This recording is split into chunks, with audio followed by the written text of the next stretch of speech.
Lavonte David, we've been impressed with him for years. Not the best couple of years, the last couple of years. He's definitely slowing down, but not enough. Not enough that the Buccaneers, according to Lavonte, didn't offer for him to come back this season. But Lavonte was talking with Rondé Barber on the Rondé Barber Show, and he did say there's something that could have caused him to walk away. I thought Lavonte was on Up and Adams. Oh, I'm sorry. I've got it was Baker that was on with him with Rondé Barber. This sorry is about Lavonte and with Kay. Kay Adams. My bad. I think if he didn't come back, I think you might leave. Yeah, if Bowles wasn't coming back, it was no shot, to be honest with you. Yeah. Tell me more about that. Yeah, that's a fact. Just me and Bowles just had that relationship. That's my guy, man. I've got extremely comfortable with him, comfortable with his defense, and just our relationship is just, just like that from a player-coach relationship. That's something that I always wanted, the past, 7 years I've been working with him. It's been really, really, fun and a joy just to understand his football knowledge. And for me, being in year 14 and still learning things about football that I thought, most people probably like, oh, I have it all figured out. But every year he teaches me something new, every time. And him as a man and as a person, man, he's everybody in the locker room love him.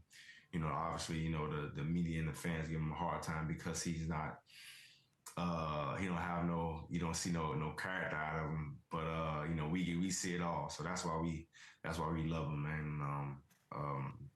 It definitely wouldn't have been a different talk if he wasn't coming back. But, that's my guy. You know what I'm saying? We have constant communication, and he'll be one of the first people to know what my decision would be. Here's where I take exception with Lavonte's comments. You take exception?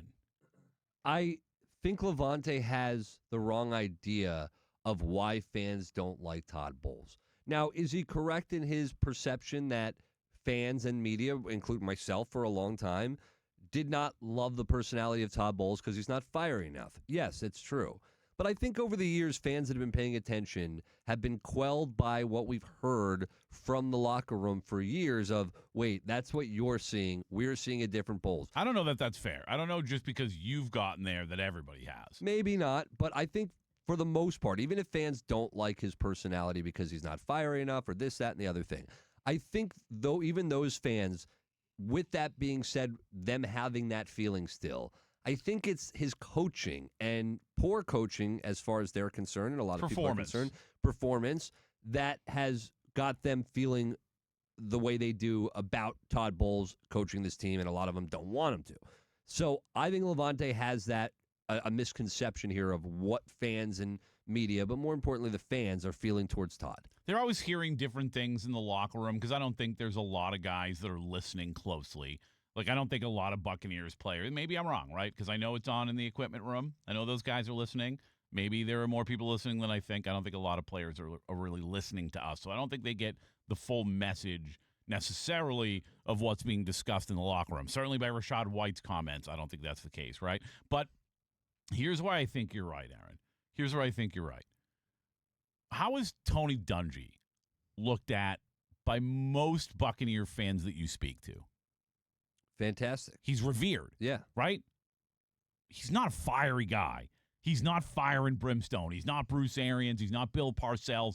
He is very much Todd Bowles when it comes to demeanor, right? So if you're going to dislike Todd Bowles because he isn't fire and brimstone and all these things that Lavonte is talking, like we don't see this quote unquote character out of him, like Lavonte says, but we didn't see that from Tony either. Now, I'm sure there were times when Tony was coaching, if we were listening to WDAE, that he was getting some of the same criticisms that Todd Bowles is getting right now.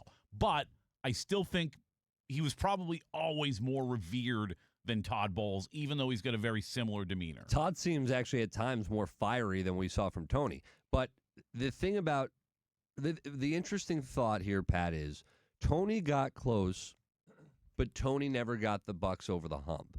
And Tony was fired for that. John Gruden comes in and gets him over the hump.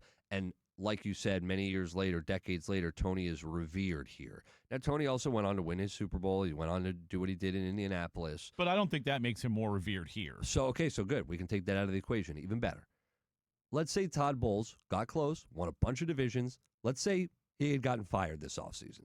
And let's say the next coach comes in with all of Todd Bowles' guys, maybe adds a few pieces here and there, but the main nucleus is Todd Bowles' guys, and they win a Super Bowl right away.